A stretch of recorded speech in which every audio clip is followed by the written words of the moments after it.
अस्सलाम वालेकुम। Kaif 7 company law. आज इंशाल्लाह हम अपना चैप्टर नंबर 11 स्टार्ट करने जा रहे हैं। अल्हम्दुलिल्लाह हमारा सिलेबस इख्तिताम की तरफ गामजन है जी। चैप्टर 11 और 12 रह गए हैं, दो और हाईली इंपॉर्टेंट चैप्टर्स हैं। अब हमने जो रिसेंट चैप्टर एंड किया है चैप्टर 10, ये भी बहुत इंपॉर्टेंट है। आपने वो प्रैक्टिस सेट भी देखा होगा, उसमें भी रिसेंटली भी उसमें क्वेश्चन आया है, एमसीक्यूज में भी आए हैं। और इसी तरह ये चैप्टर 11 भी बहुत इंपॉर्टेंट चैप्टर है। कोई ऐसा वो साल नहीं है, कोई ऐसी अटेम्प्ट नहीं है जिसमें इससे ना पूछा जाए, और प्रैक्टिकली भी आपके लिए बहुत ज़्यादा ज़रूरी है। देखिए ये चैप्टर है हमारा, इसका नेम है अकाउंट्स एंड एनुअल रिटर्न। ठीक है, अकाउंट्स आपको पता है, चार्टर्ड अकाउंटेंट है तो ऑब्वियसली अकाउंट्स तो बेसिस है ना हमारी। ठीक है, यही तो बुनियाद है, यही तो आने चाहिए। लेकिन हमें पता है कि भाई हमें अकाउंट्स तो बनाने आ जाएंगे, वो आते भी हैं। ठीक है, लेकिन हर कंट्री के कुछ डिफरेंट लॉज हैं, उन कवानीन को फॉलो करना पड़ता है, क्योंकि IFRS है, इंटरनेशनल फाइनेंशियल रिपोर्टिंग स्टैंडर्ड्स है ना ये, और इस तरह IAS है, इंटरनेशनल अकाउंटिंग स्टैंडर्ड है। तो वैसे आपको फर्क पता है इनका, क्या फर्क होता है इनमें? IAS और IFRS में क्या फर्क है? ऐसे ही बस आ गया माइंड में, करें डिस्कस। कभी टीचर ने बताया है, रेलेवेंट टीचर जो भी आपको अकाउंटिंग वगैरह पढ़ाते हैं, आई बिलीव डिस्कस तो हुआ होगा। तो मैं थोड़ा सा बता देता हूँ फिर भी बात स्टार्ट बाकी करने से पहले। अच्छा देखिए, IAS 1 जो है, मतलब IAS है, इंटरनेशनल अकाउंटिंग स्टैंडर्ड्स। असल में ना ये तकरीबन 1975 की गालिबन बात है कि दुनिया को लगा कि यार दुनिया में ना एक कोई, मतलब दुनिया से हमारा जो लीडर्स हैं ऑब्वियसली, जो कंट्रीज USA वगैरह, UK हो गया, यूरोप की कंट्री, उन्हीं को लगता है ना, हमें क्या लगना है, हमारा क्या पार्टिसिपेशन है दुनिया के अंदर, कोई भी नहीं, हम तो बोझ ही हैं लिटरली, ये कुछ कोई कंट्रीब्यूट नहीं कर रहे। अच्छा, उनको लगा कि यार पूरी दुनिया में ना कोई स्टैंडर्ड एक फॉर्मेट होना चाहिए जिसके ऊपर अकाउंटिंग हो, ताकि किसी भी मुल्क के जो लोग हैं उनको समझ आए उसकी। ठीक है, कि फॉर एग्जाम्पल एक बंदा UK में है, अगर वो जाता है, लेट्स से जर्मनी जाता है, या आपके इंडिया जाता है, सऊदीया जाता है, तो उसे हर कंट्री में जो फाइनेंशियल स्टेटमेंट्स है ना, वो तकरीबन थोड़ी सी, मतलब आप कहें कि मेजोरिटी ऑफ जो फाइनेंशियल स्टेटमेंट्स है वो एक ही तरह बन रही हो, तो उसको ना थोड़ी समझ आ जाए देख कर ही, इनकन्सिस्टेंसी ना हो, ये ना होगा कहीं और डेबिट क्रेडिट किसी और चीज़ को कहा जा रहा है, किसी और जगह पे कुछ और कहा जा रहा है। अदरवाइज आपको पता है डेबिट क्रेडिट तो कई 100 साल पहले लुका पिशोली जो है, वो उनका फादर ऑफ अकाउंटिंग में जिनको बोला जाता है, वो उस भाई ने ये बताया हुआ था। लेकिन अकाउंटिंग किस तरह से की जाए, एक कंसिस्टेंट उसका फॉर्मेट या एक स्टैंडर्ड बनाने के लिए, तो भाई एक कमेटी बैठी, उसको बोला गया international accounting standards committee. International accounting standards committee IASC, ये गालिबन 1970s की बात है। तो मेरे ख्याल में ना उन्होंने 1975 तक, 1974-5 तक उन्होंने स्टैंडर्ड्स आपके लॉन्च कर दिए, पब्लिश कर दिए। स्टैंडर्ड से मुराद क्या है कि यार अगर जो जो लोग चाहते हैं इनको अप्लाई करना, जो जो कंट्रीज चाहती हैं वो इसको अप्लाई कर सकते हैं, क्योंकि असल में अप्लाई करना है, इम्प्लीमेंट करना है, फॉलो करना है या नहीं करना है, ये रेलेवेंट कंट्री का लॉ बताता है। जैसे कि हमारा कंपनीज एक्ट 2017 ये बता रहा है हमें। ठीक है, ये हमें बताएगा कि हमने क्या फॉलो करना है।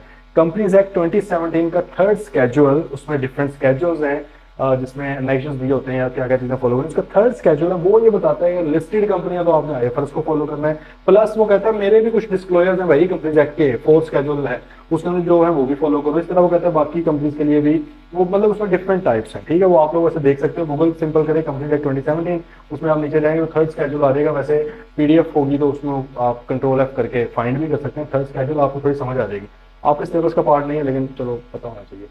मेरे ख्याल में आप लोगों ने रिपोर्टिंग वगैरह में थर्ड स्केड्यूल देखा भी होगा, आई बिलीव शायद है उसमें। ठीक है जी, कि आप उठाते कहाँ से स्टैंडर्ड कौन सा फॉलो करना है। खैर ये बात है कि भाई उन्होंने कहा कि जिस कंट्री ने फॉलो करना है वो उसको कर लेंगे, और नहीं करना ना करें। तो इंटरनेशनल अकाउंटिंग स्टैंडर्ड्स कमेटी ने फिर स्टैंडर्ड्स लॉन्च करना स्टार्ट किए। IAS 1 आया, IAS 2, IAS 3, इस तरह करके ना IAS 41 तक 41 स्टैंडर्ड्स आए।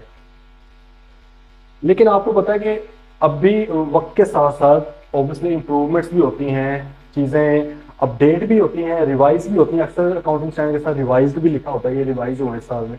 ठीक है, रिवीजन भी होती है, और इस तरह कुछ स्टैंडर्ड्स को अबेंडन भी कर दिया गया, उनको खत्म भी कर दिया, उनको डिसकंटिन्यू भी किया गया कि यार ये नहीं है, ये मुनासिब नहीं बने थे, चलो इसको छोड़ देते हैं।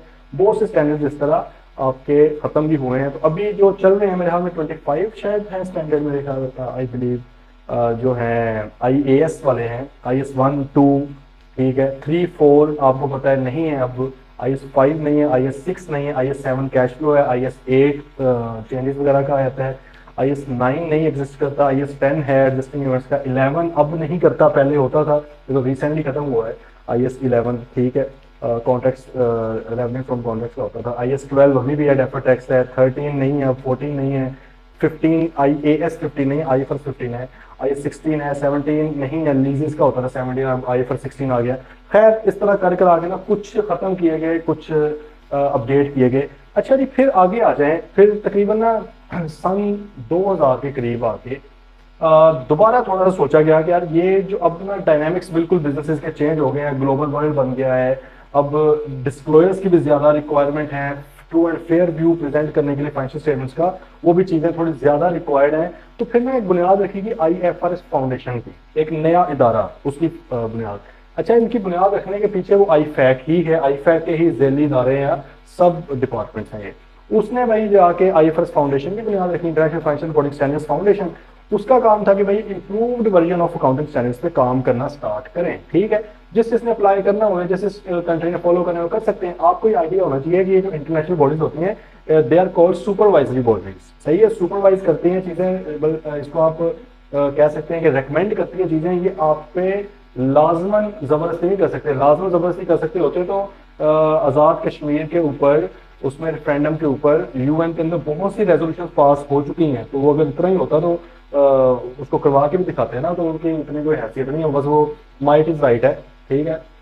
इसी तरह इसराइल और पैलेस्टाइन जो है, इसके ऊपर भी उनकी बहुत सी रेजोल्यूशन है, कोई भी नहीं फॉलो करता उसको, ठीक है।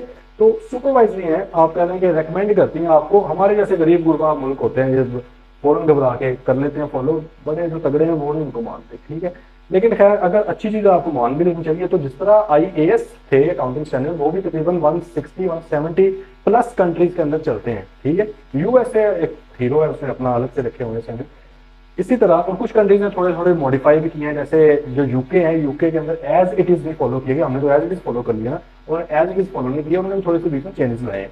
इंडिया के अंदर भी चेंजेस हैं, ठीक है, अडॉप्टेड उसको बोलते हैं, हमने अडॉप्ट किए हैं विद अमेंडमेंट्स। अच्छा, फिर IFRS आ गए भाई। IFRS का मकसद भी यही था। अब आप देखेंगे आहिस्ता आहिस्ता IAS खत्म होते जा रहे हैं और IFRS की तरफ आ रहा है, लेकिन फिलहाल दोनों एग्जिस्ट करते हैं। जैसे आपको मैं एग्जांपल दूं, IAS 11 IAS 18 ये खत्म कर दिए गए, इनकी जगह पे IFRS 15 रेवेन्यू का स्टैंडर्ड लाया गया। वो रेवेन्यू का स्टैंडर्ड से वो खत्म करके ये वाला, जिसमें कुछ चेंजेस की गई, डेफिनेशन चेंज की गई, आपको 5 स्टेप मॉडल लाया गया रेवेन्यू रेजिग्नेशन का, तो इस तरह की चीजें चेंज की गई। IAS 17 होता था लीजेस का, उन्होंने वो लीज की डेफिनेशन भी चेंज की, अकाउंटिंग ट्रीटमेंट डिस्क्लोजर भी चेंज किए, उसको IFRS 16 के नाम से प्रेजेंट कर दिया। और इस तरह और भी स्टैंडर्ड्स के साथ ये चीजें हुई हैं, ठीक है। अब वक्तन फक्तन हो सकता है कि 15-20 10-15 साल तक ये IAS हो सकता है सारे खत्म हो जाए, हो सकता है ना भी हो, ठीक है। तो चल रही है चीजें साथ साथ। खैर ये भाई एक थोड़ा सा ना मैंने सोचा कि आपको तमहीद बांध दो चीज की, समझ लेना पता होना चाहिए एटलीस्ट हम कर क्या रहे हैं। अच्छा, ये अब अकाउंटिंग स्टैंडर्ड्स तो उसने बता दिया, लेकिन जैसे बात है कि भाई हर मुल्क का अपना अपना लॉ है, और लाजमी नहीं है कि ये इंटरनेशनल चीजों को माने भी, ठीक है। तो ना भी मान सके, वो उसमें भी कह सकते हैं कि नहीं मानते हैं। तो भाई हमारे कानून ने भी डिफरेंट तरह के स्टैंडर्ड्स हमें बताए हैं। कंपनी एक्ट 2017 थर्ड स्केड्यूल अगर आप लोग खोलें अभी, उसमें आप देखेंगे कि एक तो है IFRS, वो फुल IFRS की बात कर रहा होता है, और जब वो IFRS लिखता है इसका मतलब है IFRS प्लस IAS, वो मतलब इकट्ठी बात ही कर रहा होता है उनकी, ठीक है, कि भाई लिस्टेड कंपनी ने IFRS को फॉलो करना है और साथ ऑब्वियसली IAS को भी फॉलो करना है, ठीक है। फिर वो कहता है कि जी जो इसके अलावा लार्ज साइज कंपनी है, उन्होंने भी IFRS को करना है, लार्ज साइज की डेफिनेशन उसमें बताई हुई, इतना कैपिटल हो, इतने तक कैपिटल, इतना रेवेन्यू, इतने एम्प्लॉइज हो, ठीक है। वो याद करना अभी आपका पर्पज नहीं, लेकिन जब आप प्रैक्टिस में जाएंगे ऑडिट में, तो भाई बहुत ज्यादा जरूरी है कि आपको पता हो, क्योंकि फाइनेंशियल स्टेटमेंट उन्हीं की बुनियाद पे तो बनती है। अच्छा, फिर एक आए थे small medium size entities, IFRS for SMEs 2015, उनके स्टैंडर्ड्स ही डिफरेंट है, क्योंकि वो छोटी थोड़ी मीडियम साइज की कंपनी है। ये तो बड़े स्टैंडर्ड्स हैं, अब तो ICAP ने ओपन बुक छोड़ दी है ना, स्टैंडर्ड को मेरे ख्याल में डिसअलाउ कर दी है। अदरवाइज अगर आप देखें तो स्टैंडर्ड अच्छे भले मोटे हैं, ठीक है। तो भाई ये सारा कुछ फॉलो करना है ना आपने हर चीज को। तो वो जो मिड साइज की फर्म्स हैं, कंपनीज हैं, स्मॉल साइज की हैं, वो कहती है यार हमारे लिए बड़ा मुश्किल हो जाता है इसको करना, इतनी ज्यादा कॉम्पिटेंट रिसोर्स नहीं, हम किसी चार्टर्ड अकाउंटेंट को तो नहीं रख सकते, हम इतना नहीं पे कर सकते हैं वो इतने इतने तगड़े अकाउंटिंग ट्रीटमेंट करवाए, यार हमारे लिए कोई हल्का फुल्का निकालो, तो उन्होंने आईएफएस को ऐसा भी निकाल दिया। अच्छा फिर इससे भी छोटी कंपनी है S S C, small size company, medium में आती, बिल्कुल ही छोटी है, उनकी भी डेफिनेशन बताइए वो कौन सी है। उन्होंने कहा कि यार नहीं हम आईएफएस फॉर एसएमई भी नहीं कर सकते भाई, हमारे लिए कोई और नीचे लेके आओ मामला। तो उन्होंने मेरे ख्याल में कोई 150-200 पेजेस का एक स्टैंडर्ड है उनके लिए, वो निकाल दिए AFRS फॉर SSEs, सही है, इस नाम से एक निकाल दिए, ये आई कैप ने डेवलप किए हुए हैं, ठीक है, ये उन्होंने निकाल दिए। अच्छा फिर एनपीओ है, नॉट प्रॉफिट ऑर्गेनाइजेशन है, उनके लिए क्योंकि उनका थोड़ा सा बिजनेस अलग तरह का है, ऑर्गेनाइजेशन सॉरी अलग तरह की, बिजनेस तो है ही नहीं, उनके लिए अलग से एनपीओ के अकाउंटिंग स्टैंडर्ड्स आई कैप ने डेवलप किए, उन्होंने उसको भी फॉलो करना है। बात आ रही है भाई समझ? तो ये ना डिफरेंट तरह के स्टैंडर्ड्स वगैरह हैं, ये हमें कंपनीज एक्ट 2017 ये बताना होता है कि आपने किसको किस तरह से फॉलो करना है, ठीक है जी। तो ये हमारी कुछ बातों का हमें पता होना जरूरी था। अब हम चलते हैं जी, हमारा चैप्टर स्टार्ट करते हैं इंशाल्लाह। सबसे पहला यदि बुक्स ऑफ अकाउंट्स का हमारा लर्निंग ऑब्जेक्टिव है, books of accounts. Books of accounts आपको पता है कि जी इसमें जनरली अभी तक हमें जो पता था वो हमें ये पता था कि यार फाइनेंशियल स्टेटमेंट्स एक तो होती हैं जो प्रेजेंट होती हैं, जो मेन फेज पे आती है, मतलब उसके अंदर 5 चीजें आती हैं, छठे उसके कंपैरेटिव्स होते हैं, 5 चीजें कौन सी होती है, statement of financial position, statement of profit and loss, फिर आपका क्या होता है statement of change in equity, statement of cash flows, और फिर क्या होता है जी notes to financial statement. 5 main है और हर किसी के कंपैरेटिव भी देने होते हैं, मतलब पिछला साल भी शो करना होता है, अगर मौजूद है पिछला साल तो है एग्जिस्ट करता है तो उसको कंपैरेटिव्स के बोल देते हैं, ठीक है। तो ये 5 बेसिकली फाइनेंशियल स्टेटमेंट्स आपकी बनती हैं विद कंपैरेटिव्स। अच्छा अब ये तो फाइनेंशियल स्टेटमेंट्स इसको बोला है ना, बुक्स से मुराद क्या? बुक्स सिंपल बात है कि यार ये फाइनेंशियल स्टेटमेंट्स के पीछे रिकॉर्ड क्या है आपका, लेजर्स आपके, ट्रायल बैलेंस होंगे, आपकी सेल्स रिपोर्ट होगी, परचेजेस वगैरह, ये सारी डिटेल उसकी, इसको हम बुक्स बोलते हैं आम अल्फाज में। अब हम जरा देखते हैं कि कानून क्या कहता है। कानून है सेक्शन 210 डेफिनेशन बता रहा है वो आपको, सेक्शन 2 सब पार्ट 10 उसका सब सेक्शन, वो कहते हैं बुक एंड पेपर से क्या मुराद है, book and paper and book और पेपर, इससे मुराद में क्या लेगा, इंक्लूड्स बुक्स ऑफ अकाउंट्स। अब बुक्स ऑफ अकाउंट अलग से वो नीचे बताएगा, ठीक है, पहले वो बता रहा है कि बुक्स एंड पेपर से मैं क्या मुराद लेता हूँ। तो इससे मुराद एक तो बुक्स ऑफ अकाउंट है तो नीचे बताएंगे, फिर कॉस्ट अकाउंटिंग है, रिकॉर्ड्स हैं वो भी नीचे बताएंगे, कॉस्ट जो मैन्युफैक्चरिंग कंपनीज होती है ना उनको भी एससीसीपी कह सकता है कि भाई आप इन कॉस्ट अकाउंट्स भी बना के दें मुझे, मैन्युफैक्चरिंग के क्या क्या कॉस्ट आ रही है। डीड्स मतलब कॉन्ट्रैक्ट्स को डीड्स बोला जा रहा है। वाउचर्स, वाउचर से मुराद है कि जो जब आपने रिकॉर्ड सिस्टम में करना है अपने, चाहे मैनुअल हो चाहे आईटी सिस्टम हो, तो वो उस रिकॉर्ड को वाउचर बोलते हैं, बेसिकली एंट्री को, ठीक है, बोला जा रहा है। राइटिंग, राइटिंग से मुराद इसके अलावा कोई भी आपने उसके एविडेंस में रखा हुआ है लिखकर उस चीज के बारे में, कोई अप्रूवल्स वगैरह रखे हुए हैं, डॉक्यूमेंट्स हैं, मिनट्स हैं, रजिस्टर्स मेंटेन ऑन पेपर और इन इलेक्ट्रॉनिक फॉर्म, इन सारी चीजों को बुक्स एंड पेपर बोला जा रहा है। अच्छा अब बात आई कि बुक्स ऑफ अकाउंट्स किसको बोला जाता है भाई, तो books of accounts includes records maintained in respect of, ये 4 चीजों के हवाले से जो जो रिकॉर्ड है ना उसको बुक्स ऑफ अकाउंट्स बोलना है। पहले नंबर पे all sums of money received and expended by company and matters in relation to which the receives and expenditures take place, भाई जो भी आपने खर्चे किए हुए हैं, जो भी आपने पेमेंट्स की हुई हैं, जो भी आपको रिसीव्स हुई हैं और जिस जिस मामले में ये हुई हैं उसकी डिटेल, मिसाल तौर पे आपने लेट से एक रेंट पे किया है तो भाई रेंट पेमेंट होगी बैंक से, में वो भी आपका रिकॉर्ड कैसा होना चाहिए, बुक्स ऑफ अकाउंट में आता है। अच्छा फिर उसका रेंट एग्रीमेंट भी होना चाहिए, ये भी बुक्स ऑफ अकाउंट में। इस तरह आपने परचेज किया तो पीछे परचेज ऑर्डर होगा, परचेज जब रिसीव हुई है फिर आपने जब उसको पेमेंट किया है, तो मतलब है कि भाई एक्सपेंसिव या इनकम के हवाले से जो जो रेलेवेंट चीजें हैं वो सारी की सारी बुक्स ऑफ अकाउंट में आएंगे। दूसरे नंबर में वो कहते हैं all sales and purchase of goods and services by the company, ये भी सारी उनके हवाले से इनवॉइसेस होगी, डिटेल सारी होगी वो आ जाएगी। All assets and liabilities of the company, भाई इसकी सारी डिटेल्स इसकी वो आ जाएंगी। And items of cost in respect of production, processing, manufacturing और माइनिंग एक्टिविटीज, भाई इनके हवाले से भी जो जो डाटा है ना वो सारे का सारा बुक्स ऑफ अकाउंट कहलाता है। आगे भी बात समझ, ठीक है, सिंपल सी चीजें। फाइनेंशियल ईयर का भाई आपको पता है, फाइनेंशियल ईयर से मुराद हम आमतौर पर जैसे 30 जून तक बोलते हैं तो वो मतलब 1 जुलाई से 30 जून तक होता है, दिसंबर भी हो सकता है, सितंबर भी हो सकता है, वो देख लेते हैं। फाइनेंशियल ईयर से मुराद क्या है, financial year in relation to company और any other body corporate means the period in respect of which any financial statement of the company or the body corporate laid before it in general meeting is made up whether that period is a year or not। हाँ देखो उसने कहा कि financial year से मुराद है वो period जिस period की फाइनेंशियल स्टेटमेंट्स बनती हैं, और ये जरूरी नहीं है कि वो फाइनेंशियल ईयर पूरा साल ही हो, 12 महीने हो, 12 महीने से कम भी हो सकता है। अच्छा अब यहाँ पर देखें IAS 1 आप लोगों ने पढ़ा होगा, अकाउंटिंग स्टैंडर्ड प्रेजेंटेशन का जो है, वो ये कहता है कि कंपनी ने कम अज कम 1 साल की फाइनेंशियल स्टेटमेंट बनानी होती है कम अज कम, ठीक है, अनलेस पहला साल हो आपका, ठीक है, मतलब साल ही पहला अभी बनेगा, 6 महीने हो 3 महीने हो फिर तो नहीं साल की बन सकती, फिर वो जो 3-4 महीने हो गए 1 साल बोल दिया रहेगा, ये भी यही बात कर रहा है कहता है कि जरूरी नहीं है कि वो साल से मुराद पूरा साल ही है, वो कम वाला भी फाइनेंशियल ईयर हो सकता है। मिसाल के तौर पर अभी कंपनी आपकी बनी है मार्च में, 30 जून आपने साल अपना सिलेक्ट किया हुआ है कि हम तब अपने फाइनेंशियल स्टेटमेंट्स कंप्लीट किया करेंगे, तो भाई वो 3-4 महीने के जो आपके बनेंगे, ठीक है, वही आपके अकाउंट्स बनेंगे ना। और अगर उसके बाद फिर आपको जाहिर 12-12 महीनों का एक बनता रहेगा। कैलेंडर ईयर का पता है ना, कैलेंडर ईयर कहते हैं जनवरी टू दिसंबर वाले को। हो सकता है कैलेंडर ईयर को ही आपने फाइनेंशियल ईयर भी बनाया हो, ये भी अलाउड है, कोई मसला नहीं है। लेकिन पाकिस्तान में ना आम तौर पे 3 तरह के, आम तौर पे आप कुछ और भी कर सकते हैं, कोई मसला नहीं है इसमें, ठीक है, लेकिन आमतौर पे 3 तरह के चल रहे होते हैं, क्योंकि इंडस्ट्री प्रैक्टिस है एक। बैंकिंग जो कंपनी है ना वो आमतौर पे बनाती हैं जनवरी टू दिसंबर, ये आप लिख भी सकते हैं, आमतौर पे ये इसको फॉलो कर रहे होते हैं, लेकिन यहाँ पे भी लाजमी नहीं है यही करना है।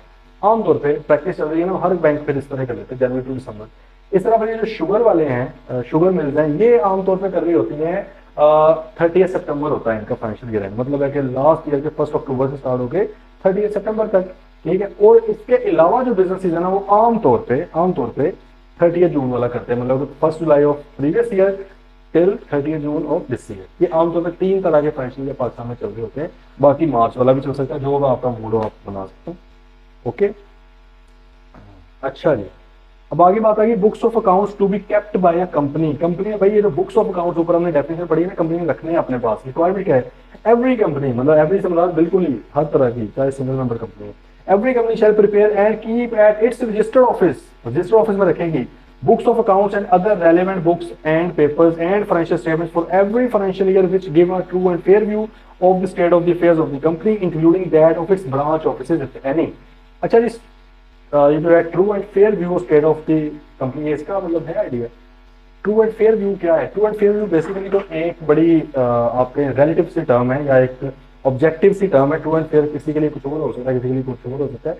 बेसिकली ना एक प्रिंसिपल है कि भाई आपने फाइनेंशियल स्टेटमेंट जब अपनी बनानी है तो आपने चीजों को बेहतर से बेहतर दिखाने की कोशिश करनी है, डिस्क्लोजर बेहतर से बेहतर होना चाहिए। कुछ ये ना आपके माइंड में होगा मैं कुछ ओमिट कर रहा हूँ, कोई मैं चीजें डिस्क्लोज कर रहा हूँ, कोई चीजें मैं कंसील कर रहा हूँ, ये आपके बैक ऑफ द माइंड ये चीजें नहीं होनी चाहिए, ठीक है। इसको हम ट्रू एंड फेयर व्यू कहते हैं, जो कि ऑब्वियसली जब आप फाइनेंशियल स्टेटमेंट देखते हो बतौर ऑडिटर या बतौर अकाउंटेंट आपको फील हो जाता है कि यार ये चीज जानबूझ के छुपाई गई है या किस तरह छुपाई है। अगर आपको लग रही है कि यार कोई चीज छुपाई गई है तो आप जाकर मैनेजमेंट से कहें यार इसको शो करें, अगर मैनेजमेंट करते शो ठीक है, अगर वो फिर भी नहीं करते तो उसका मतलब है कि ट्रू एंड फेयर व्यू नहीं देना चाह रहे वो, ठीक है। वो ये कह रहे हैं कि भाई हर कंपनी ने अपने पास फाइनेंशियल स्टेटमेंट्स भी रखनी है रजिस्टर ऑफिस में, बुक्स ऑफ अकाउंट्स भी रखने हैं, इसके अलावा बुक्स एंड पेपर डॉक्यूमेंट्स वगैरह जो रिक्वायर्ड है वो सारे रखने हैं अपने रजिस्टर ऑफिस में। और अगर कोई ब्रांचेज हैं तो ब्रांचेज वाला डाटा भी उसका यहाँ पर मौजूद होना चाहिए। ओके भाई, वो भी मौजूद होना चाहिए, ठीक है। अच्छा, अब आगे बात आई कॉस्ट अकाउंट्स की। In the case of a company engage in production, processing, manufacturing और माइनिंग एक्टिविटीज, ठीक है, यही जो ऊपर बुक्स ऑफ अकाउंट्स में लिखा हुआ था, such particulars relating to utilization of material or labor or the other inputs or items of cost as may be specified shall also be maintained। वो कहता है यार जो प्रोडक्शन, मैन्युफैक्चरिंग, माइनिंग एक्टिविटीज में इन्वॉल्व है जो कंपनी, उन्होंने भाई उसकी प्रोडक्शन लेबर के यूटिलाइजेशन, मतलब कितनी लेबर लगी, कितना खर्चा पे किया वगैरह वगैरह, आपने वो जो कॉस्ट में पढ़ा होगा कैफ 3 में, CMA में, वो सारी चीजें, लेबर का डिटेल, आपकी मटेरियल वगैरह की डिटेल, प्राइम कॉस्ट जिसको बोला जाता है, वो आपने सारी डिटेल्स वगैरह रखनी है। और ओवरहेड्स वगैरह की भी कैलकुलेशन वो भी आपने अपने पास रख के उसके भी अकाउंट से बना लेने हैं, ठीक है। अच्छा, keeping books at place other than register office, all और any of the books of accounts reports and other relevant papers may be kept at such other places in Pakistan as the board में decide. Board का मतलब directors, देखो primary requirement क्या है कि register office में रखो, लेकिन वो कहते हैं इसके अलावा भी किसी जगह पे रख सकते हो। And where such a decision is taken, अगर बोर्ड ये डिसाइड करे किसी और जगह पे रखना है, the company shall file with the registrar a notice in writing giving the full address of that other place within 7 days of the decision. देखो SCCP ये कह रहा है कि भाई हमारा ऑफिसर कभी भी आगे इंस्पेक्ट कर सकता है, अभी हम देख लेंगे, ठीक है। ऑफिसर भी इंस्पेक्ट कर सकते हैं, डायरेक्टर्स वगैरह शेयर होल्डर भी इंस्पेक्ट कर सकते हैं। तो आमतौर पर तो भाई रखो कहाँ पे, रजिस्टर ऑफिस में। तो अगर कोई मेंबर आता है, कोई डायरेक्टर आता है, कोई ऑफिसर आता है SCCP का, वो आगे देखे तो पड़े होने चाहिए। अगर वहां पे नहीं है ना तो भाई जब आपने डिसीजन लिया था किसी और जगह पे रखना है, उसके 7 दिन के अंदर रजिस्ट्रार को बता दो, ताकि उसे पता हो ना कि यार अभी यहाँ पे नहीं कहीं और जगह पे, ठीक है। ये ना हो बंदे छापा मारने हैं, देखने हैं, आगे चीज ही कोई नहीं पड़ी, फिर वो पकड़े जाएंगे, आप फंस जाएंगे, ठीक है जी। ओके, अब आगे बात आएगी जी record of branch office. Branch office का क्या किया जाए? मेरा company has a branch office in Pakistan और आउटसाइड पाकिस्तान, चाहे पाकिस्तान में ब्रांच है उसकी या पाकिस्तान से बाहर है, it shall be deemed to have complied with the requirement if proper books of account relating to transaction effected at the branch office are kept at that office and proper summarized returns are sent periodically by the branch office to the company at its register office or the other place where books of account are kept. लेकिन बात समझ लें, अगर तो आपका branch office है नहीं तो भाई फिर तो रजिस्टर ऑफिस में आपके सारे books of accounts, books and paper वगैरह मौजूद होने चाहिए। अनलेस आप किसी और जगह पे रखना चाहें रख सकते हैं, लेकिन जब वो किसी और जगह पे रखने का डिसीजन लेना ना, रखने के बाद नहीं, डिसीजन मतलब कि बोर्ड की रेजोल्यूशन से, ये बात ध्यान रखनी है, 7 दिन के अंदर आपने रजिस्ट्रार को बता देना। Well and good. अच्छा, वो कहता है अगर आपकी ब्रांचेस दी हैं तो एक तो तरीका है ब्रांचेस से रिकॉर्ड भिजवा दिया करें यहाँ पे, लेकिन आपने कहा यार क्या रिकॉर्ड भिजवाना, तो कानून कहता है कि यार अगर आप ब्रांचेस पर रिकॉर्ड रखते हैं हमें कोई मसला नहीं है, लेकिन उसकी एक समरी जो है, ठीक है, वो आप रजिस्टर ऑफिस में भी रख लें, या अगर किसी और जगह पे आप रख रहे हैं बुक्स वगैरह, वो जो 7 दिन वाला सिनेरियो है, किसी और जगह पे रख रहे हैं तो आप वहां पर भी रख सकते हैं, मैं इसको मान लूंगा। कोई जरूरत, अगर आपकी ब्रांचेस का कोई जरूरत नहीं है हर डॉक्यूमेंट, हर बुक्स ऑफ अकाउंट्स को रजिस्टर ऑफिस में रखने की, आपको मैं एक ऑप्शन दे देता हूँ कि भाई आप अपनी ब्रांच ऑफिस में ही रखें रिकॉर्ड, ठीक है, लेकिन उसकी एक समरी इधर भिजवा दिया करें, ताकि प्रैक्टिकली अगर किसी रेगुलेटर ने आके देखनी हो ट्रांजेक्शन तो ब्रांच ऑफिस में जाने से पहले वो इधर आ जाए, इधर समरी देख ले, इसमें से वो मंगवा सकता है, जैसे फला चीजें इनमें से वो आप जरा प्रोवाइड करते हैं। बात आ रही है समझ, ठीक है। अच्छा, नेक्स्ट आ गया inspection bye directors. The books of account and other books and paper maintained by the company with in Pakistan shall be open for inspection by any director during business hours and in case of financial information if any maintained outside the country, अगर country से बाहर information है, copies of such financial information shall be maintained and produced for inspection by any director। वो कहते हैं कि अगर पाकिस्तान के अंदर रिकॉर्ड पड़ा हुआ है तो कोई भी डायरेक्टर जब उसका दिल करता है वो ये वाला रिकॉर्ड देख सकता है, और अगर पाकिस्तान से बाहर पड़ा हुआ है रिकॉर्ड, आपकी जो ब्रांच है कोई फॉरेन कंपनी, फॉरेन कंट्री के अंदर, तो भाई वो कहता है कि फिर वहां से आपने उसकी कॉपीज प्रोवाइड करनी है डायरेक्टर को, लाजमी है, ठीक है। Where such inspection is made the officers and other employees of the company, officers यहाँ पे वही जो डायरेक्टर वगैरह सीईओ वगैरह होते हैं, and other employees of the company shall give to the director making such inspection all assistance in connection with inspection with the company reasonably expected to give. हाँ, मतलब पूरा भाई सपोर्ट करना है, पूरा असिस्ट करना है डायरेक्टर को। अगर कोई डायरेक्टर डॉक्यूमेंट्स वगैरह देखना चाह रहे हैं, इंस्पेक्ट करना चाह रहे हैं, ये ना हो हर्डल्स क्रिएट करें उसके लिए, वो कहते हैं पूरा उसको सपोर्ट करें। Inspection by members do not have absolute, ये बात यहाँ पे नोट कर लें, मेंबर देखो डायरेक्टर के पास एब्सोल्यूट राइट, एब्सोल्यूट का मतलब कि जिस हद तक देखना चाहता है देख सकता है। अभी तक हमने पहले हमेशा कहा है मेंबर्स देख सकते हैं, मेंबर्स ने मिनट्स ऑफ मीटिंग देखने देख सकते हैं, मेंबर ने रजिस्टर ऑफ मॉर्गेज देखना देख सकते हैं, मेंबर ने रजिस्टर ऑफ इन्वेस्टमेंट देखना देख सकता है, जो दिल करता है देख सकता है, इंस्पेक्ट कर सकता है, कॉपी ले सकता है पैसे देके, ठीक है, यही हमने पढ़ा हुआ है। यहाँ पर आके एक वो कह रहा है कि यार मेंबर साहब जरा इजी हो जाए, members do not have absolute right to inspect books of accounts, however the companies act or the directors or general meeting may authorize to inspect books of accounts, ठीक है, बात ना समझे। उसने कहा कि मेंबर्स के पास एब्सोल्यूट राइट नहीं है कि फॉर एग्जांपल इस तरह तो कहते हैं कि हर एक मेंबर के पास एक शेयर है, पता लगे वो सिर्फ हमारी अकाउंट्स देखने के लिए, ऐसी पॉसिबिलिटी है ना कि भाई एक किसी और कंपनी का बंदा है, उसने कहा एक शेयर इनका खरीदते हैं, एक में क्या थोड़े से शेयर खरीदते हैं, बुक्स ऑफ अकाउंट इनका सारा डाटा देख के आता हूँ, मैं अपनी कंपनी को बता दूंगा। बात आ रही है, क्योंकि मेंबर आप डिफरेंट कंपनी में भी शेयर होल्डर बन ही सकते हो, तो इसलिए उन्होंने कहा कि यार हर बंदा, हर मेंबर के पास एब्सोल्यूट राइट नहीं है।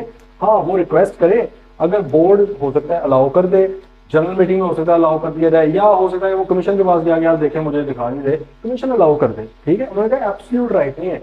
डायरेक्टर क्योंकि एक रिस्पॉन्सिबल अथॉरिटी होता है, डायरेक्टर्स को उन्होंने राइट दिया होगा, भाई आप देख सकते हैं। आनी है लॉजिक समझ बात की। Time period, the books of account of every company relating to a period of not less than 10 financial years immediately preceding a financial year together with the vouchers relevant to any entry in such books of accounts shall be kept in good order। लो भी उसने कहा जो books of accounts है ना पिछले 10 सालों के, for example ये अभी तो 30 जून, अगर आपका 30 जून का एंड है तो अभी 30 जून नहीं आया, तो भाई इसका मतलब है कि 2023 से पीछे आप गिनते रहें, 23, 22, 21, 19, 18, 17, 16, 15, 14, 13, ठीक है। तो 13 से लेकर 23 तक बनते हैं, तो ये आपके आप देखेंगे रखने, आपने अपने पास रिकॉर्ड सारा कुछ इसका रखना है। लेकिन जैसे ही ये 30 जून 24 भी गुजर गया और आपका फाइनेंशियल ईयर 30 जून ही हुआ, तो भाई फिर उसके बाद आपने 24 वाला भी इमीडिएटली प्रोसीडिंग ईयर यहाँ से काउंट करके सारा रिकॉर्ड वाउचर शब्द आपके पास होना चाहिए। एग्जाम्पल देखें, extravagant hotels limited EHL was incorporated in the year 2000। Okay sir, EHLs, अच्छा यहाँ पर ऑब्वियसली अगर तो वो बने हुए 10 साल नहीं हुए तो पता है ना, इतनी तो कॉमन सेंस है, फिर तो नहीं रखना। अगर बने हुए 3 साल हुए, 10 साल का रिकॉर्ड कहाँ से रखें, ये उनके लिए है जो 10 साल से ज्यादा हो गए, उन्होंने कम से कम 10 साल का रखना। अच्छा, EHL's financial year ends on 30 June. Okay, EHL has kept its books of accounts and profession systematic and organized manner since incorporation. जब से incorporate हुई है कंपनी तब से। On 15th March 2022, due to shortage of space, जगह कम पड़ गई उनको, अपने कुछ निकालने पड़ रहे हैं, वो सोच रहे हैं यार कौन से अकाउंट्स, कौन सी बुक्स ऑफ अकाउंट्स वगैरह निकालें। The board of directors has approved that the books of accounts should only be kept up to the period prescribed by the company। मैंने कहा भाई जो कंपनी रिक्वायर करता है ना वो उतना ही रखो, तुम लोगों ने 2000 से रखा हुआ है, तो कंपनी का क्या कहता है, सेक्रेटरी को पता होता है कंप्लायंस का, उसने कहा कि सर 10 साल पिछले फाइनेंशियल ईयर जो है ना वो रखना है। वो कहता है भाई अब 15 मार्च 2022 है ना, इसका मतलब पिछला फाइनेंशियल ईयर कौन सा था, 30 जून 2021, ये समझ के चलना है। 15 मार्च 22 वाला अभी तक एंड नहीं हुआ, तो पिछला था 30 जून 21 में, कहा यार 21 का रख लो। 20, 19, 18 सही है, फिर आ गया 17, 16, 15, 14, 13, 12 वगैरह, ठीक है। तो उसने कहा कि भाई आप उस टाइम तक जा सकते हैं, ठीक है। अप टू फाइनेंशियल ईयर 2011 तक वो कहता है वो डिस्पोज कर दे, मतलब कि वो खत्म कर सकता है। 12 वाला ऑब्वियसली रखना पड़ेगा हमें, वो नहीं आप कर सकते, बात आ गई समझ। अच्छा, रिक्वायरमेंट फॉर लिक्विडेटर, ये लिक्विडेटर के बारे में ना हमें डिटेल में वैसे पढ़ना है चैप्टर 12 के अंदर, थोड़ा सा आपको मैं बता देता हूँ। लिक्विडेटर से मुराद क्या है कि जब कंपनी में वाइंड अप होना होता है, कंपनी खुद भी जाके कह सकती है हमें बंद कर दें, हमारा कोई काम नहीं है, या किसी ने कह दिया, क्रेडिटर्स ने कह दिया भाई ये बैंकरप्ट हो गए हैं, कर्जा नहीं पे कर सकते, उस वजह say whatever the reason is, तो अदालत फिर क्या करती है, आप अदालत के पास गए, अदालत ने एक लिक्विडेटर अपॉइंट कर दिया कि भाई आप अब जरा लिक्विडेट करेंगे, कंपनी के एसेट वगैरह बेचेंगे, सीखेंगे, सारा कुछ करेंगे, उसकी बात हो रही है। Requirement for liquidator, the liquidator of the company appointed for winding up of the company is also required to maintain the above stated books of account for the company during its winding up. हाँ देखो, उसने कहा यार पहले तो ये company की जिम्मेदारी है सारा कुछ रिकॉर्ड रखे, लेकिन अगर कंपनी बंद होने के लिए जा रही है, लिक्विडेट होने के लिए जा रही है, तो जो लिक्विडेटर अपॉइंट हुआ है वाइंडिंग अप के लिए, उसने भी वो जो 2, 4, 5 महीने जो भी लगेंगे वाइंडिंग अप के, उसके दौरान जो बुक्स ऑफ अकाउंट्स हैं, एक्सपेंसिव वगैरह हुए हैं, पैसा लेना देना जो भी है, सारा रिकॉर्ड उसने भी मेंटेन करना है। देखो उसने ना हर तरह का बता दिया किस किसने कब कब मेंटेन करना है। अगर पाकिस्तान में आप काम कर रहे हैं तो भाई आपने सारा कुछ अपने रजिस्टर ऑफिस में रखना है, अनलेस आप किसी और जगह पर रखना चाहें। अगर और जगह पर रखना चाहते हैं तो जब वो बोर्ड डिसाइड करेगा, रेजोल्यूशन पास करेगा, उसके 7 दिन के अंदर आपने अपने रेलेवेंट रजिस्ट्रार को बता देना। रेलेवेंट वैसे मैं क्यों बोल रहा हूँ, क्योंकि हमें पता है कि SCCP के 8 ऑफिस हैं, डिफरेंट जगह पे ऑफिस हैं। अगर आपका फैसलाबाद में ऑफिस है तो आपका CRO company registration office Faisalabad है, तो आपका रेलेवेंट रजिस्ट्रार उधर का ही होगा, आप इस्लामाबाद वाले को नहीं बता सकते हो, इसी तरह बाकी चीजों का। अच्छा, फिर उसने कहा अगर ब्रांच ऑफिस है तो फिर ब्रांच ऑफिस से भी आप रजिस्टर ऑफिस में डाटा भेजें, लेकिन वहां पे आपको एक ऑप्शन दिया जा रहा है कि अगर आपका ब्रांच ऑफिस है चाहे पाकिस्तान में चाहे बाहर है, अगर आप डाटा ना भी भेजें सारे का सारा यहाँ पे बुक्स ऑफ अकाउंट ना भी मेंटेन करें, आप एक समरी भेज दिया करें इनको, ताकि पता हो गया ये चीजें वहां पे आपके पास पड़ी हुई हैं। बात आ रही है समय, ये आपने करना है। फिर ये डायरेक्टर इंस्पेक्ट भी कर सकते हैं, मेंबर्स के पास एब्सोल्यूट राइट नहीं है इंस्पेक्शन का, लेकिन वो भी उनको जनरल मीटिंग या कमीशन या बोर्ड ऑथराइज कर सकता है। तो हर एंगल से वो बुक्स ऑफ अकाउंट्स का बता रहा था। उसने कहा यार अब कंपनी को बंद करते करते भी जो बननी है ना उनको भी मेंटेन करना है, लेकिन वो जिम्मेदारी किसकी है फिर, लिक्विडेटर की, क्योंकि जब वाइंडिंग अप स्टार्ट होती है तो सारा भी लिक्विडेटर के हाथ में चला जाता है। डायरेक्टर्स वगैरह फिर बीच में कोई किसी तरह की इन्वॉल्वमेंट या इंटरफेरेंस नहीं करते, ठीक है जी। क्वेश्चन जरा देख लें, प्रैक्टिस क्वेश्चन।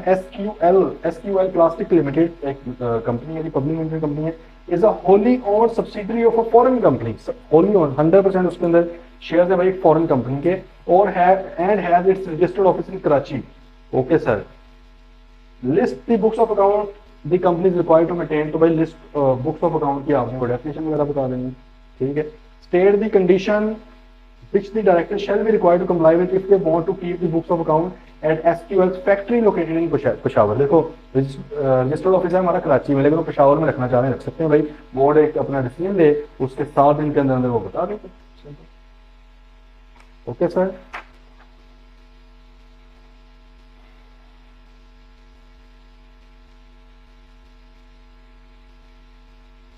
ठीक है, चलें आगे थोड़ा सा पढ़ ले मेरे ख्याल में ना। फाइनेंशियल स्टेटमेंट्स की डेफिनेशन पे आ रहे हैं। फाइनेंशियल स्टेटमेंट्स की डेफिनेशन ऑब्वियसली हमें जो पता है वो अकाउंटिंग स्टैंडर्ड्स के मुताबिक पता है, लेकिन हमने हमारे लिए अगर एक तरफ कंपनीज एक्ट है एक तरफ IFRS है, बेशक वो इंटरनेशनल है, शायद बहुत ही बेहतर बने हो, लेकिन still we have to comply with the companies act 2017। अगर कोई बात कंपनीज एक्ट में लिखी हुई है लेकिन उसके मुखालिफ बात लिखी हुई है उधर IFRS में, हम IFRS को नहीं मानेंगे।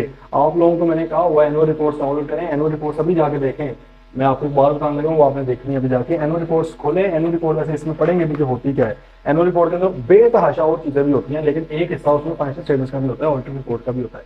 फाइनेंशियल स्टेटमेंट खोले, फाइनेंशियल स्टेटमेंट पहले आ रहे हैं कि ये जो इसने बताई हैं, तो आप ये इंश्योर करें कि क्या यही है फाइनेंशियल स्टेटमेंट उसमें, और सेकेंडली उसके में जब अकाउंटिंग पॉलिसी वगैरह स्टार्ट होंगी तो उसमें पहला या दूसरा पैराग्राफ होगा। पहला तो कंपनी के बारे में इन्फॉर्मेशन होती है, फिर होती है स्टेटमेंट ऑफ कंप्लायंस कि भाई हम किससे कंप्लाई कर रहे हैं। उसमें लिखा होगा कि ये जो फाइनेंशियल स्टेटमेंट्स बनी है these are in compliance with the company act 2017 and अगर आप लोगों ने जाहिर लिस्टेड कंपनी का किया होगा and international financial reporting standard 2017 international financial reporting standards, ठीक है। और नीचे फिर ये लिखा होगा कि अगर इन दोनों में किसी जगह पे कोई कॉन्फ्लिक्ट आएगा तो हम कंपनीज एक्ट की बात को मानेंगे। ये बात लिखी होगी, ये देखें जरा अपने दो आंखों से, जिनकी चार हैं वो भी जाके देखें ताकि आपको पता लगे इसका। अब ये फाइनेंशियल स्टेटमेंट जो हम पढ़ रहे हैं ना या ढूंढे उसमें फाइनेंशियल स्टेटमेंट्स में मिल रही है आपको। जैसे उसने कहा फाइनेंशियल स्टेटमेंट से मुराद मैं क्या लेता हूँ, statement of financial position SOFP as at, ये जो हम एज एट लिखते हैं क्यों लिखते हैं भाई, ये हमें कह रहा है, वरना मेरे को शौक नहीं है एज लिखने का, ठीक है। ये देखें उसमें मौजूद होगी। फिर उसने कहा जी स्टेटमेंट ऑफ प्रॉफिट और loss and other comprehensive income, ठीक है, only in the case of a company carrying on any activity not for profit. और अगर नॉट फॉर प्रॉफिट का काम कर रही है तो फिर भाई and income and expenditure statement उसको बोला जाएगा, ठीक है। ये आप देखिए उसमें मिलेंगे आपको। फिर statement of change in activity पता तो है हमें, लेकिन जरा खुद आंखों से देख लें। फिर स्टेटमेंट ऑफ कैश फ्लोज, फिर नोट्स में आगे दी comprising a summary of significant accounting policies and other explanatory information. Notes में वो कहता है कि आपने अकाउंटिंग पॉलिसीज हैं जो आपकी मतलब है कि कॉस्ट पे रख रहे हैं, फेयर वैल्यू पे रख रहे हैं, किस तरह चल रहे हैं चीजों को लेकर, हर किसी की अकाउंटिंग पॉलिसी वो भी आपने भाई बतानी है, ठीक है। ये आप फाइनेंशियल स्टेटमेंट पढ़ें थोड़ी सी, जाहिर इनको याद करने की जरूरत नहीं है, ना ही आपने वहां पर गलतियां निकालनी, सिर्फ एक एजुकेशन पर्पज के लिए थोड़ा सा देखें किस तरह से एक्चुअल फाइनेंशियल स्टेटमेंट्स होती है। और आपने लिस्टेड कंपनीज की देखी होंगी बड़ी तगड़ी बड़ी फाइनेंशियल स्टेटमेंट्स होंगी, ठीक है। फिर आगे कंपैरेटिव इन्फॉर्मेशन लाजमी है भाई, कंपेयर पिछले साल को देना, ठीक है। And any other statement as में भी प्रिस्क्राइब, इसके अलावा कोई भी स्टेटमेंट जो कमीशन आपसे मांगे तो वो फिलहाल तो कोई नहीं मांगी, तो ये सही है, ठीक है भाई। अब CFO की डेफिनेशन आ गई है भाई। CFO से मुराद means an individual appointed to perform such functions and duties as are customarily performed by a CFO। माशाल्लाह, वो कहते हैं CFO से मुराद कोई भी बंदा, चाहे उसका नाम CFO, उसको आपने डेजिग्नेशन दिया हुआ है, चाहे आपने फाइनेंस मैनेजर दिया, कुछ भी दिया हुआ है यार, जो काम CFO करता है ना, CFO करता है अब क्या है, CFO का जो होता है ना उसका पर्पज होता है, उसकी जो JD होती है, जॉब डिस्क्रिप्शन होती है, वो है जी फाइनेंस का हेड है आपके, सही है। अकाउंट्स, फाइनेंस, टैक्सेशन, हर चीज का हेड है वो। उसके नीचे बंदे हो सकते हैं, वो तो डिपेंड करते हैं ना हायरार्की आपकी क्या है। याद है वो पढ़ा हुआ है हमने, स्पैन ऑफ कंट्रोल, कितने बंदे नीचे होंगे, चेन ऑफ कमांड वगैरह, वो सारी चीजें जाहिर है इसीलिए पढ़ाई गई है ना उस वक्त आई कैप की तरफ से कि वो रेलेवेंट है। तो भाई वो जिस तरह भी है वो एक अलग बहस है, लेकिन CFO जो होता है वो हेड होता है फाइनेंस का, वो जिम्मेदार होता है अकाउंट्स फाइनेंस का, सही है। तो ये उन्होंने सिंपल बता दिया, ओके है भाई। आई गेस ये यही बस अभी देखते हैं। आप लोग वो एनुअल रिपोर्ट्स खोलें, उसमें फाइनेंशियल स्टेटमेंट से ढूंढें। आज की प्रैक्टिस आपके लिए थोड़ी सी ये है बस कि आप लोगों ने फाइनेंशियल स्टेटमेंट एक बार गो थ्रू करनी पढ़नी है बस आपको, यार थोड़ा सा ना फेमिलियराइज आप हो जाएं, थोड़ा सा आइडिया हो कि यार ये असल में किस तरह बनती है। हमने क्वेश्चन किए होते हैं, लेकिन क्वेश्चन एक और चीज होती है, तो आप एक्चुअल चीज देखोगे ना तो आपके सामने फिर उसमें कोई क्वेश्चन हुआ तो वो भी आपने मेरे से पूछना है कि सर ये क्या, ये नहीं समझ आ रही। ऑब्वियसली ट्रीटमेंट्स आपको समझने की जरूरत नहीं है, बहुत से ऐसे अकाउंटिंग चैनल हो गए जो आपने पढ़े ही नहीं हुए, ठीक है। तो मतलब कि इतने डिटेल में, इतनी डेप्थ में नहीं पढ़े होंगे, तो वो जरूरी नहीं है हर चीज समझ आए, और ये है कि आपको पता लग रहा हो कि यार ये हो क्या रहा है। फाइनेंशियल स्टेटमेंट्स आ गई, अच्छा स्टेटमेंट ऑफ फाइनेंशियल पोजीशन आ गई, प्रॉफिट लॉस आ गई, चेंज इन इक्विटी आ गई, कैश फ्लो आ गए, नोट्स आ गए। अच्छा नोट्स में यार स्टार्ट में कंपनी के बारे में भी कुछ बताना होता है, ठीक है। अच्छा उसके बाद हमें ये भी बताना होता है किन स्टैंडर्ड्स के मुताबिक बनाए। फिर हमने कुछ सिग्निफिकेंट अकाउंटिंग पॉलिसी जो हमारी अकाउंटिंग पॉलिसी हमने फॉलो की है, PP में, इंटेंजिबल्स में, स्टॉक में, रिसीवेबल्स में, मतलब इस तरह डिफरेंट तरह की वो बतानी होती हैं। फिर वही जो नोट्स हम बनाते होते हैं अपने पेपर्स के अंदर, सही है, वो इधर भी हैं, क्योंकि फेस पे आपने डिटेल में चीजें नहीं शो करनी होती, जो आपकी फाइनेंशियल स्टेटमेंट्स है वहाँ पे नोट्स में आपने शो करनी होती है, तो उनकी लिंकेज हुई होगी, नोट का नंबर लगाया होगा, 8 नंबर नोट पे जाके देखें फलां, सही है। इसका थोड़ा सा आइडिया लें। फिर एंड पे लिखा होगा दीज फाइनेंशियल स्टेटमेंट्स पर ऑथराइज्ड फॉर इशू और बाय बोर्ड ऑन फलां डेट, सही है, लिखा होगा इस डेट पे बोर्ड ने इसको ऑथराइज किया है। तो ये सारी चीजें रेलेवेंट है भाई, क्योंकि इसमें हम पढ़ेंगे कि बोर्ड जो है वो अप्रूव करता है फाइनेंशियल स्टेटमेंट्स को, वो ऑथराइज करता है, ठीक है। तो वो जो बातें तो लिखी होती हैं वो ऐसे नहीं लिखी गई, वो कानून बोल रहा है कि ये लिखो, फिर वो बातें लिखी जाती है, ठीक है। चले फिर इंशाल्लाह कल आगे बढ़ेंगे। फाइनेंशियल स्टेटमेंट्स बनाना क्या जरूरी है और किन किन कंपनी के लिए जरूरी है और कब तक के लिए जरूरी है, कितने टाइम पीरियड में करना है और क्या इनका ऑडिट करवाना लाजमी है नहीं करवाना, ये इंशाल्लाह आगे चीजें देखेंगे। मिलते हैं फिर, टिल देन टेक केयर, अल्लाह हाफ़िज़।